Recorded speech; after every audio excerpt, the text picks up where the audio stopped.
কেউ যদি আপনাকে সালাম দেয় আসসালামু আলাইকুম ওয়া রাহমাতুল্লাহ, আল্লাহ বলেছেন ওয়াইদা হুইয়িতুম বিতাহিয়াতিন ফাহাইয়ু বিআহসানা মিনহা আও রুদ্দুহা, তোমাদেরকে কেউ যদি কোনো ভাষায় অভিবাদন জানায়, সালাম জানায়, তাহলে তুমি সে যতটুকু দিয়ে তোমাকে অভিবাদন দিয়েছে, সৌজন্যতা ভদ্রতার খাতিরে তিনি তোমাকে সালাম দিয়ে দোয়া করেছে, তুমি চুপচাপ থাকতে পারো না, তোমাকেও জবাব দিতে হবে পাল্টা।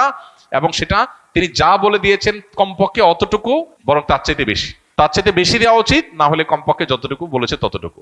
কেউ যদি বলে আসসালামু আলাইকুম ওয়া রাহমাতুল্লাহ, তুমি চুপ থাকলা, তুমি গুনাহগার হবে। কেউ যদি আসসালামু আলাইকুম ওয়া রাহমাতুল্লাহ বলার পর জবাবে যদি আপনি বলেন ওয়া আলাইকুম আসসালাম, শুধু কমায় বলেন, তাহলে আপনি গুনাহগার হবেন। তিনি যতটুকু বলেছেন কমপক্ষে ততটুকু বলতে হবে, পারলে বাড়িয়ে বলবেন। তিনি আসসালামু আলাইকুম বললে আপনি বলবেন ওয়া আলাইকুম আসসালাম ওয়া রাহমাতুল্লাহ।